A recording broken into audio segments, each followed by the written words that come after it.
Bonjour à tous, ravi de vous retrouver au Parlement européen à Bruxelles pour cette nouvelle édition d'Europe Hebdo. Et dans cette émission, grand reportage en Roumanie où entre 1,5 million et 2 millions de Roms vivent dans des conditions extrêmement difficiles et certains d'entre eux voudraient aller dans l'ouest de l'Europe. Et puis l'actualité, c'est un programme phare de l'Union européenne, Erasmus. Est-il menacé de disparition faute d'argent? C'est la question de la semaine. Et vous parlez espagnol? ¿Hablas español? Xavier, français de 25 ans, part à Barcelone pour terminer ses études en économie. German, Danish, English, espagnol. Cool. L'aventure Erasmus commence, popularisée par le film de Cédric Clapiche. Ça, c'était le bon vieux temps, car l'auberge espagnole pourrait bientôt devenir un film d'époque. Très populaire en Europe, le programme d'échange universitaire, créé en 1987, est menacé de disparition l'année même de son anniversaire. Il n'y aurait plus assez d'argent pour continuer à financer les études sans frontières des jeunes citoyens européens. La crise a conduit certains États membres à réduire leur contribution au budget de l'Union européenne et à limiter certaines dépenses. Erasmus en fait les frais. Chaque année, grâce à une bourse moyenne de 366 €, quelques 230 000 étudiants font plusieurs mois d'études ou de stages dans un autre pays, une occasion d'apprendre la culture et la langue des voisins. En France, le Premier ministre souhaite que le programme Erasmus monte en puissance pour qu'il bénéficie à plus d'étudiants issus de familles modestes. Pourtant, au Parlement européen, le président de la commission des budgets, Alain Lamassoure, tire la sonnette d'alarme. Faute de moyens, le programme sera bientôt en cessation de paiement. Alors, Erasmus est-il déjà mort ? Retour à Bruxelles, nous sommes avec Sylvie Guillaume, bonjour. Bonjour. Députée européenne, membre du groupe des socialistes et démocrates. Merci d'avoir accepté notre invitation. Alors, Erasmus, c'est sans doute l'un des programmes les plus symboliques, les plus populaires en Europe. Alain Lamassoure, votre collègue du groupe PPE, affirme que ce programme est menacé d'extinction. Est-ce que Erasmus va mourir? Je fais le pari que non et je pense que nous serons nombreux à faire ce pari-là. Mais M. Lamassoure a fait un coup de génie. Il a fait un buzz absolument parfait, justement prenant appui sur le fait que Erasmus est non seulement un programme qui fonctionne, mais un programme qui a été repéré, qui est très visible et qui parle à beaucoup d'Européens. Moi, je ne pense pas que le programme Erasmus soit menacé. Il y a un problème de liquidité, de trésorerie. Quand vous dites qu'il fait le buzz, c'est-à-dire ce qu'il dit n'est pas tout à fait exact. Quelle est la situation du coup? Je pense qu'il utilise parfaitement bien une technique de communication qui va permettre de rebondir sur d'autres sujets. Ce qu'il me semble que M. Lamassoure voulait dire, c'est qu'il y a une vraie problématique sur les fonds sociaux et qu'il y a une vraie problématique également plus générale sur le budget. Et en prenant ce sujet tout à fait emblématique de la jeunesse, de l'accès à d'autres cultures, de la libre circulation, de la confrontation des langues et des études. Bref, aussi un moyen de répondre à la crise aussi.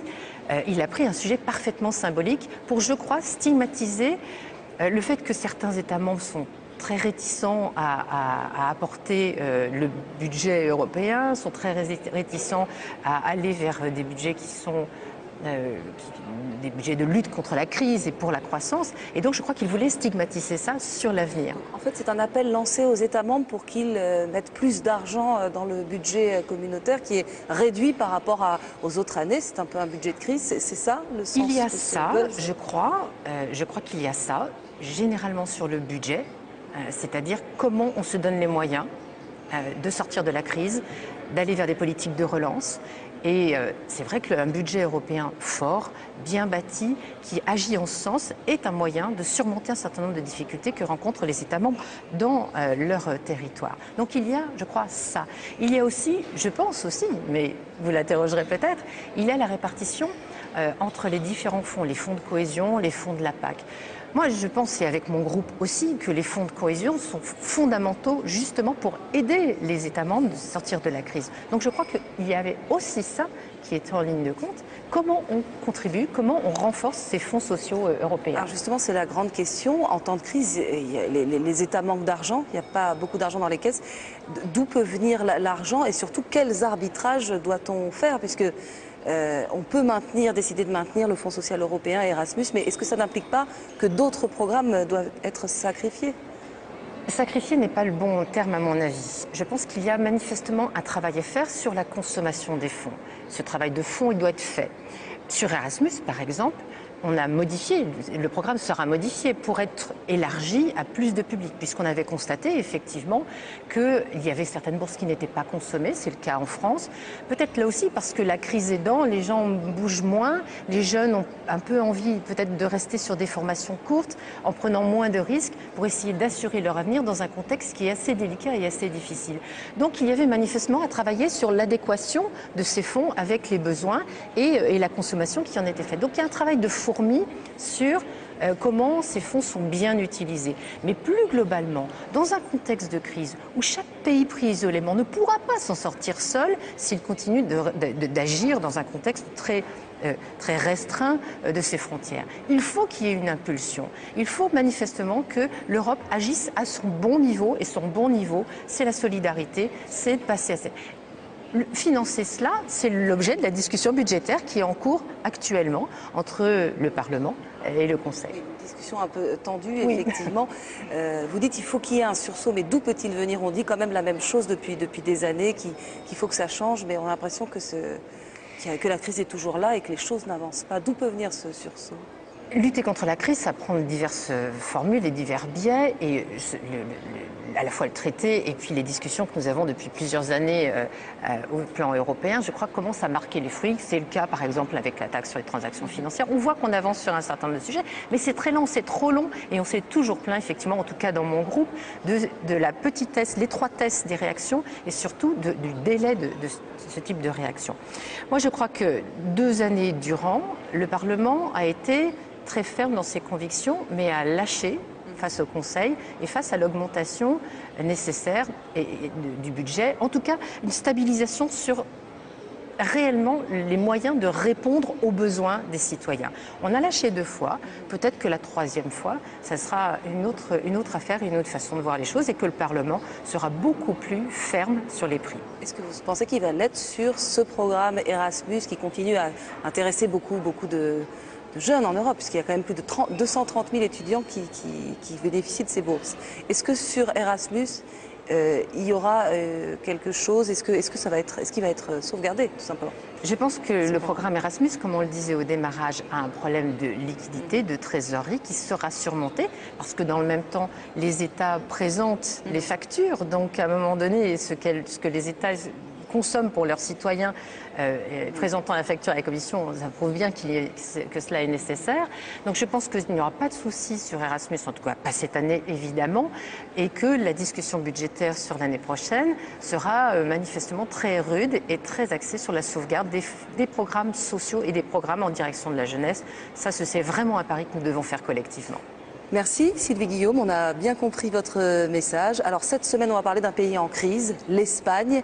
Un Catalan défie Madrid. Artur Mas, c'est son nom. Le gouverneur de la région appelle à des élections anticipées et veut faire sécession. Regardez ce zapping des télévisions européennes. Des élections régionales anticipées seront organisées le 25 novembre en Catalogne. Le parti d'Artur Mas, le président de la communauté autonome, pourrait obtenir la majorité absolue, de quoi renforcer les velléités d'indépendance de la région. Le président de Catalogne n'a fait qu'une seule chose, signer le décret de convocation des élections anticipées.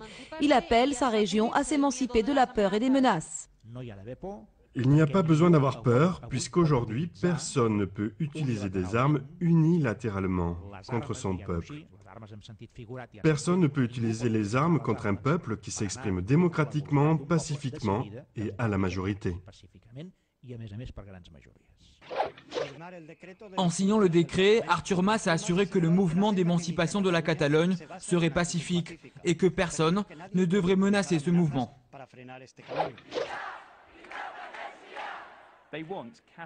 Ils veulent que la Catalogne devienne un pays et non plus une région, l'Espagne.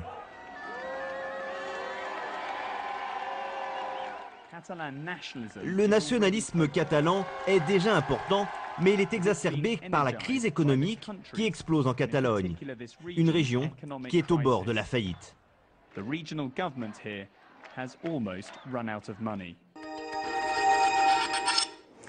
Voilà, alors nous avons été rejoints par Griselda Pastor. Bonjour. Hola, bonjour. Merci d'être avec nous. Vous êtes correspondante ici à Bruxelles de la radio espagnole Cadena Ser. Alors, l'Espagne est déjà aux prises avec une crise économique importante. On voit qu'il y a là une sombre tempête constitutionnelle, en tout cas vue de France. Qui est cet Artur Mas? Est-ce qu'il y a vraiment une menace aujourd'hui de sécession de la Catalogne? Ou alors est-ce que c'est de la provocation? C'est difficile à dire comment ça va finir. Bon, Artur Mas, c'est le président du gouvernement catalan. Il a été élu après un gouvernement de gauche, socialiste, gauche unie, gauche indépendantiste. Il est un peu l'héritage d'un homme très charismatique qui s'appelle Jordi Pujol, qui a été le président de la Catalogne pendant toute la transition et jusqu'à l'arrivée de ce nouveau gouvernement de gauche. Ce qui est nouveau, c'est que ce parti nationaliste n'a jamais été un parti indépendantiste. Ce parti nationaliste a fait la transition espagnole en expliquant aux Catalans que l'indépendance n'avait plus de sens dans une Espagne démocratique, mais que les Catalans étaient une nation, mais dont la vocation n'était pas d'être indépendantiste. Qu'est-ce qui a changé maintenant?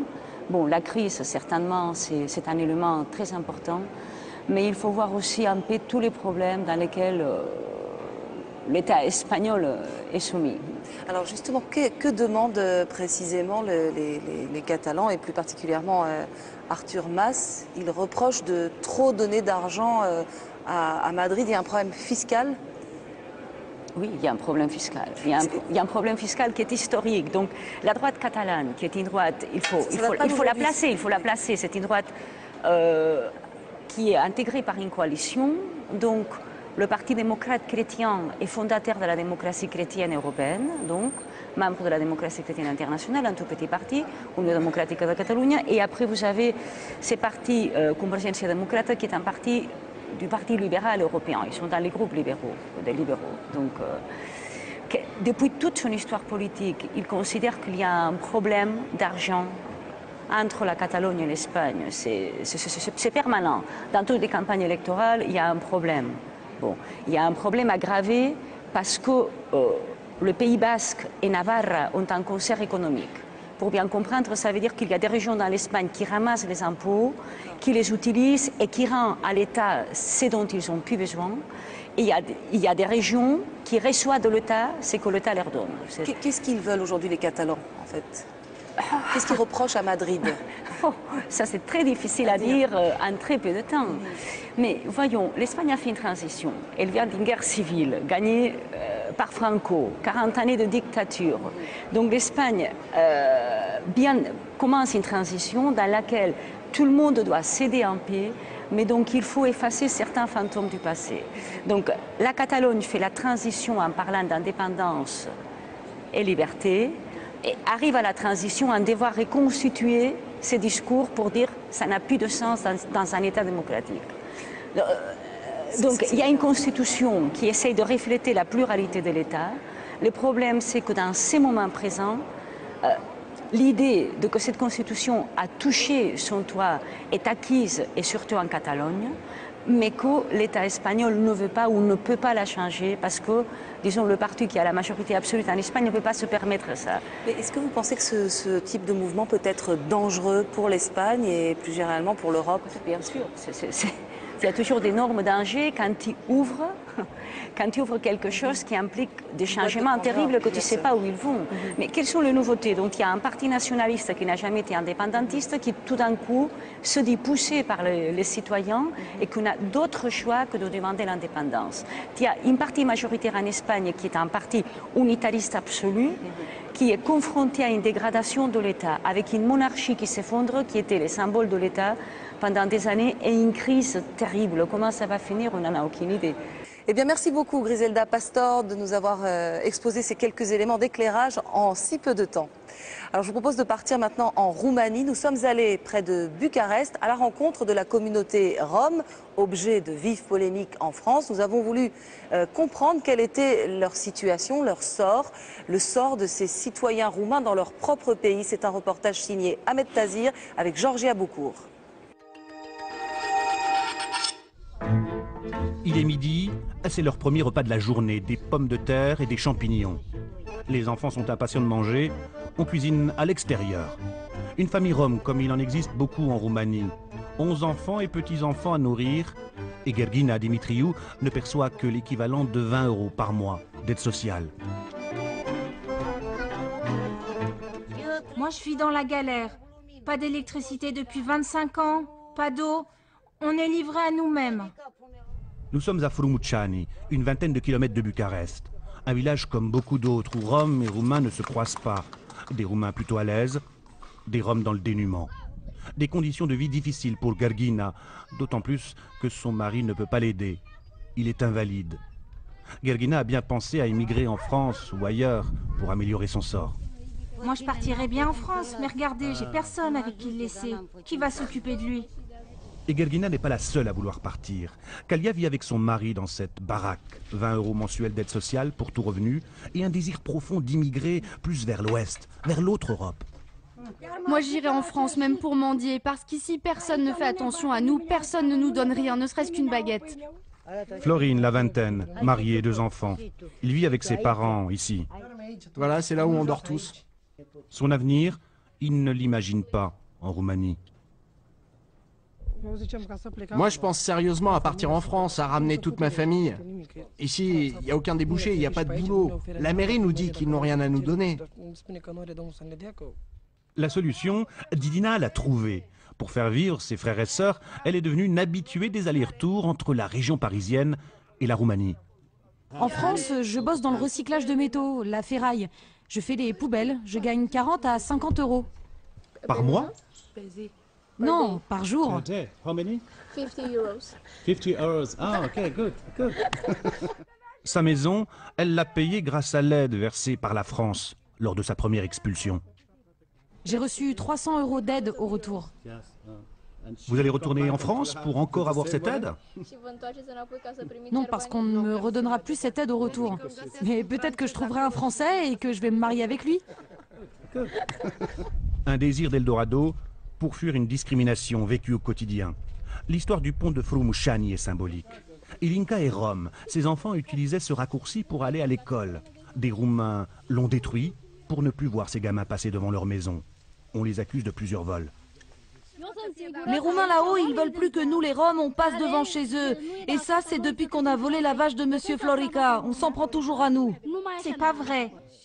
Vous savez, les Roms et les Roumains, on est tous pareils. Il y a des bons et des mauvais, comme partout. Ironie de l'histoire, notre vieille Roumaine va trébucher sur le pont cassé. Et c'est un Rome qui va l'aider à se relever. Merci, ça m'a fait plaisir que tu m'aies aidé.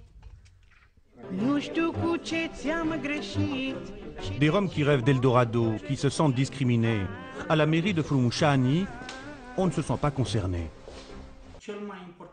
Ce que j'ai observé de plus important, c'est le manque de dialogue entre Roms et Roumains depuis longtemps. Et puis les Roms considèrent que la mairie peut tout résoudre. On leur a jamais expliqué que certains problèmes ne sont pas de notre ressort. D'après Gelou Dominiqueux, la question Rome n'est pas prioritaire pour le gouvernement. Son association aide cette population dans tout le pays. Et sur le terrain, il constate que les autorités ne font rien pour retenir ceux qui veulent partir. Et pour cause. Les autorités ont intérêt à ce qu'il y ait une forte communauté à l'extérieur du pays. Quand on regarde les statistiques, tous les ans, les Roumains, ça inclut les Roms qui sont à l'étranger, envoient 1,2 milliard €. C'est une somme qui représente 1% du PIB.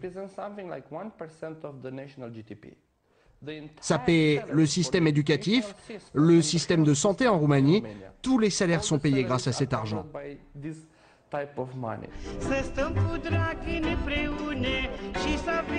En Roumanie, il serait plus de 2 millions les Roms. Ils forment le tiers-monde de l'Europe. Aujourd'hui, légalement, ceux qui n'ont pas de contrat de travail peuvent rester au maximum 3 mois en France. Voilà pourquoi il y a encore des expulsions. Mais en 2014, le cadre légal changera. C'est la fin de la période de transition pour la Roumanie.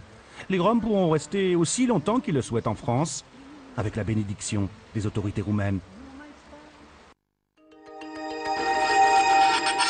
Un reportage en Roumanie signé Ahmed Tazir. Alors nous avons été rejoints sur ce plateau par Christian Preda. Bonjour. Bonjour. Vous êtes eurodéputé roumain, vous êtes du groupe PPE ici au Parlement européen à Bruxelles.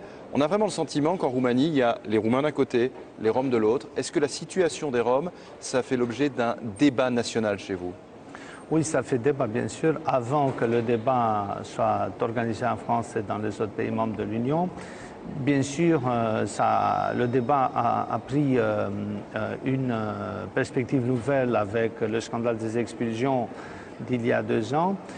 Bon, maintenant, il ne faut pas croire que la Roumanie est traversée partout par cette séparation. Il y a des communautés qui sont parfaitement intégrées, où les Roumains, les Roms, les Roumains d'origine Rome vivent ensemble.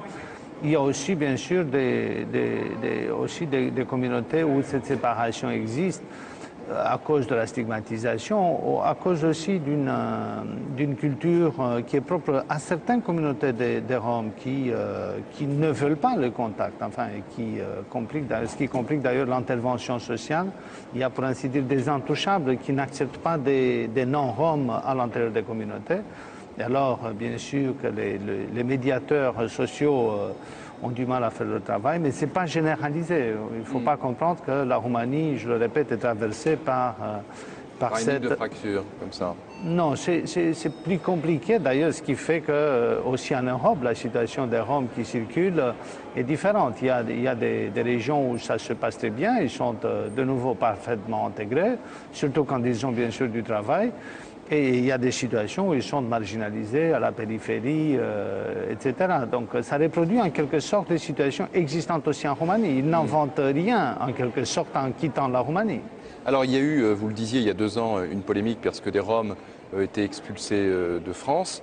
C'était lorsque le président Nicolas Sarkozy était au pouvoir. Cet été, de nouveau, il y a eu une polémique alors que maintenant il s'agit de François Hollande. Est-ce que ça a changé? En tout cas, est-ce que c'est vécu comme tel? Est-ce que c'est la même situation aujourd'hui? Bon, le paradoxe fait que des expulsions étaient organisées bien avant que le début de le scandale, en 2010. Les chiffres d'ailleurs sont parfaitement comparables. C'est que la seule nouveauté il y a 2 ans, c'est qu'on a commencé à parler de ça.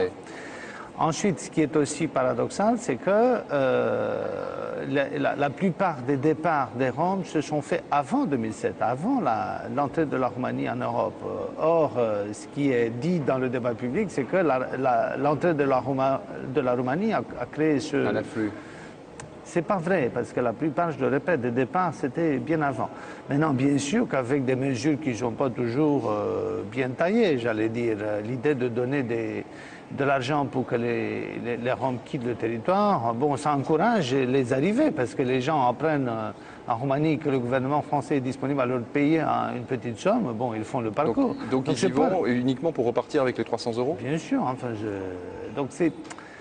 Les vraies solutions, je crois sont à définir au niveau des États membres, en Roumanie comme ailleurs où les Roms se trouvent maintenant, mais aussi au niveau européen, pour ce qui concerne 2 domaines essentiels, c'est-à-dire l'éducation et la santé. Tant que nous n'avons pas un vrai système d'entrée scolaire partout où les Roms se trouvent maintenant, parce qu'ils ne sont plus en Roumanie, Bulgarie et Slovaquie, qui sont les 3 grands pays où on retrouve cette énorme minorité européenne, mais les Roms sont partout et alors il faut s'attendre à avoir cette nécessité de les faire entrer à l'école. Ensuite, il faut bien sûr voir comment gérer la question sociale, parce que c'est vrai, on a en Roumanie, comme dans les autres pays où ils s'installent, un vrai problème social vu je veux dire, la fragilité de l'installation. Alors notre reporter en Roumanie a rencontré une étudiante, elle s'appelle Margareta. Elle a une question à vous poser, on l'écoute. Je vous pose la question, que doivent faire les Roms pour être acceptés par les autres Européens et que doivent-ils faire pour ne pas être expulsés?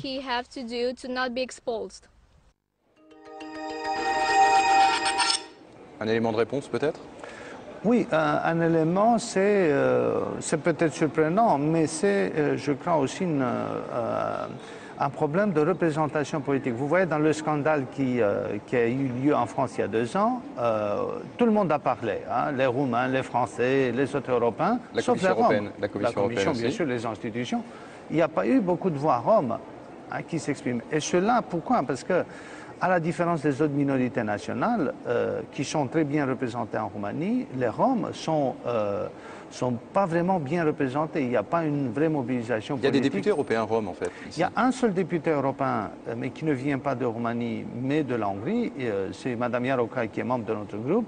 Et en Roumanie aussi, pour une population de 22 millions, et avec peut-être entre 1,5 et 2 millions de Roms, on a un seul député aussi qui vient de cette minorité. Donc je crois fermement que la solution, ça va être porté si une vraie mobilisation politique est faite, si un nombre important d'activistes donc une meilleure représentation, c'est très important. Mais ça sera ma dernière question. Est-ce que vous pensez que la responsabilité revient aux pays dans lesquels vit cette minorité aujourd'hui, donc entre autres la Roumanie, ou est-ce que c'est une responsabilité par exemple de la France et plus globalement de l'ensemble de l'Europe?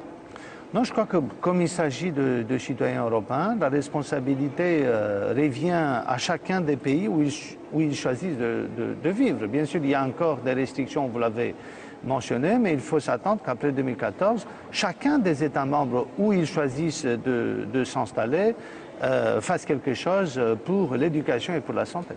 Merci Christian Preda d'avoir accepté notre invitation. C'est la fin d'Europe Hebdo. On se retrouve la semaine prochaine au Parlement européen avec Katia Gilder. D'ici là, bonne suite des programmes sur les chaînes parlementaires.